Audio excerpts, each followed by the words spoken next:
Okay, hi everyone. Again, it's been a long day, but excellent sessions, great presentations, informative, insightful, and you have been a great audience.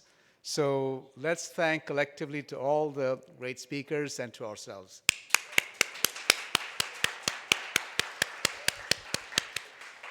So I know that I'm standing between you and the reception, so I won't take very long.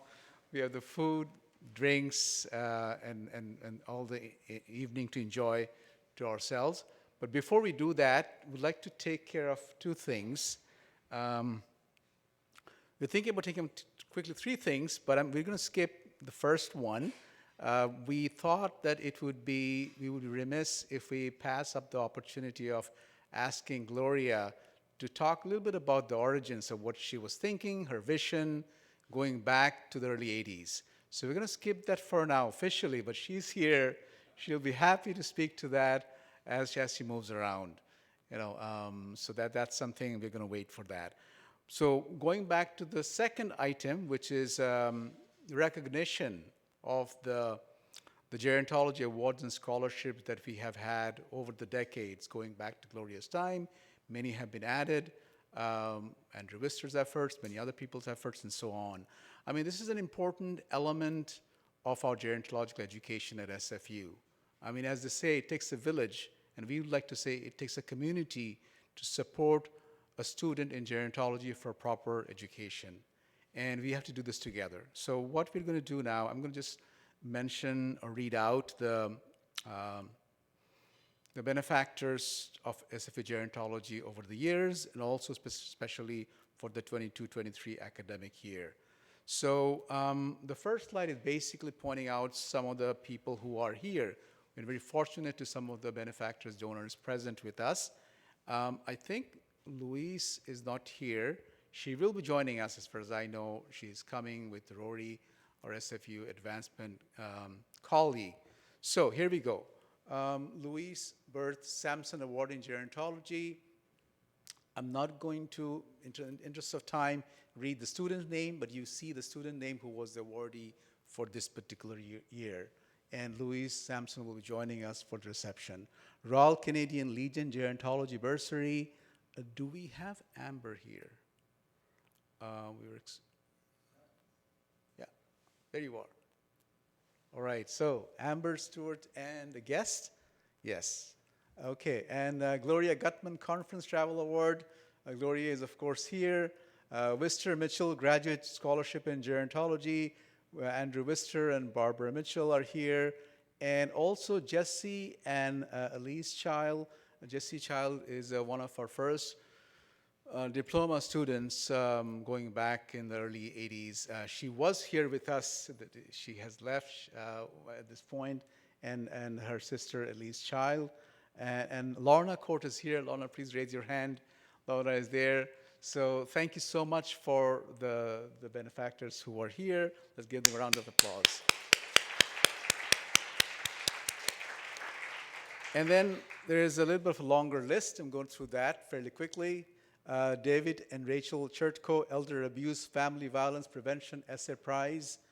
Fangchang Yishin Memorial Scholarship in Gerontology. GABC Chuck Bailey Memorial Graduate Award in Gerontology. German Canadian Benevolent Society of BC Ollinger Award in Gerontology. Isabel Dawson Memorial Scholarship in Gerontology. Recently established June Glory Morrison Award, Graduate Award in Gerontology. Lillian Zimmerman Graduate Scholarship in Gerontology. Mary McGregor Memorial Graduate Award. Mark Nussbaum Graduate Research Fellowship. And Old Age Pensioners of BC Scholarship. Al Eisenring Gerontology Award. Catherine Willett Award in Gerontology. Israel Chertko Memorial Scholarship in Gerontology. North Shore Elder College. Tom Kinlock. So these are all, and we probably have missed a few. I mean, there's a long list here.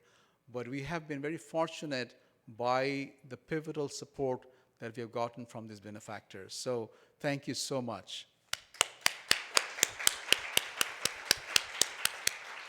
And one final item, which is, this is our 40th anniversary, as you well know.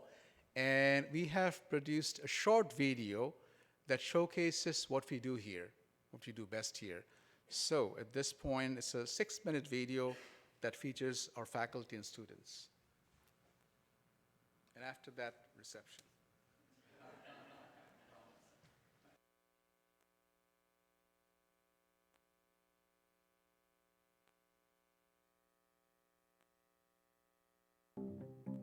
People have to understand that gerontology is a very broad field that encompasses the social sciences, the health sciences.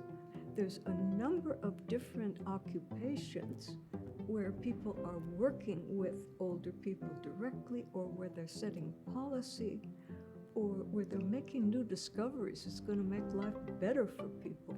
We are a strongly interdisciplinary program that includes the social and health sciences as well as environmental gerontology.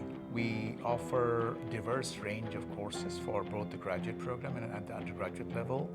But more broadly, we want our students to appreciate the importance of where we are currently, which is the historic time of population aging, and we need to change, modify our social and health systems to make the most of the demographic shift that is happening.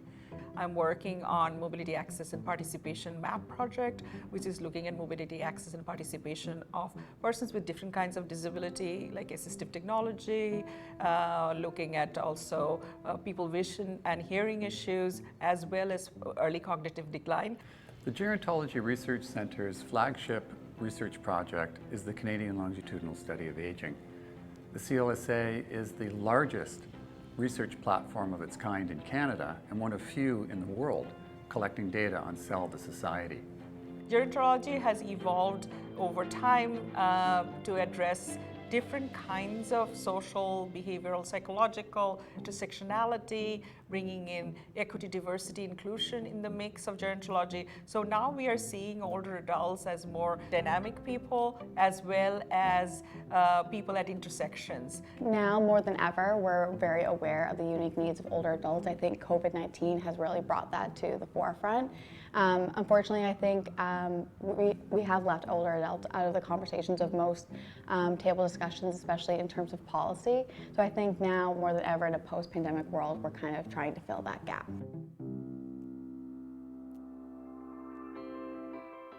Seeing my grandparents growing old and developing some disease, I realized that meanwhile there is a huge gap in the services and knowledges that can support them. And that's why I choose to work in an area that can really help people. And I found it quite rewarding. So before I joined the gerontology department, I had heard a little bit about gerontology, but it seemed like this kind of enigma, like you could take it in so many different directions. Studying at SFU has given me so much, like so many resources, and I've made so many connections that have helped me like get to where I am right now working with older adults, and it's also shown me so much of where I can go in the future, just looking at other people's paths and the people that I've met. When I started working in long-term care and realized that the day-to-day interactions can make a big difference, it really persuaded me to keep in that area and keep studying gerontology. The culture is really collaborative, and there's a lot of encouragement from other students, and help. I ask questions all the time. So coursework is one thing, but I believe that the strength of the SFU gerontology program is the ability to make connections with mentors and alumni who work in such diverse facets of aging. I didn't really see myself being a researcher or enjoying research, but the way that I was able to be integrated in the research space in this department, a bottom-up approach to research, understanding that the lived experience of the participants is what cultivates knowledge and understanding.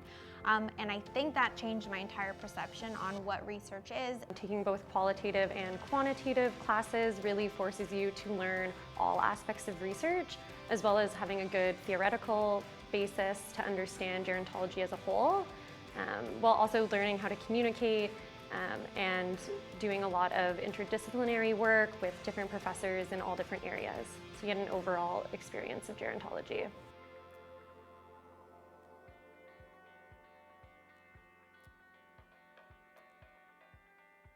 Our alumni, many of them are working in leadership positions in different sectors of the community that include the government entities in policy making, decision making, includes health authorities that develop several programs, services, so on, nonprofit organizations, and also some of them are opening their own entrepreneurial businesses. So they're making strong social impact. They can start to make connections between what they think are more personal issues with their families to larger public domains, depending on where their career paths go. I think having the kinds of skills and knowledge that they gain from a multi or interdisciplinary kind of a lens can really help them to become more compassionate and socially engaged citizens. I think people come into the field of gerontology to really make a difference in society. Older people have lived their whole lives, and this is an opportunity to understand those lives and how best to move forward to improve the lives of future Canadians.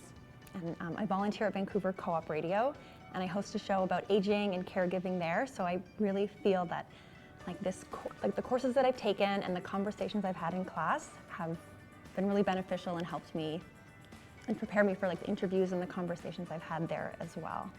I was doing a placement with TD Bank, and I was interested in doing social research for the bank, and I was always drawn to families and aging, and that's when I realized that there's so many unmet needs for older adults in terms of social issues. So that's when I started looking more into aging processes, and that's when I found the gerontology program. We're all aging and we're all kind of headed down the same path, but I think the goal is to reduce ageism and try to create more positive, healthy environments for us all to grow old in.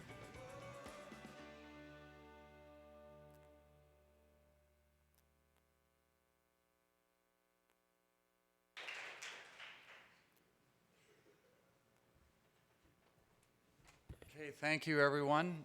The reception is open.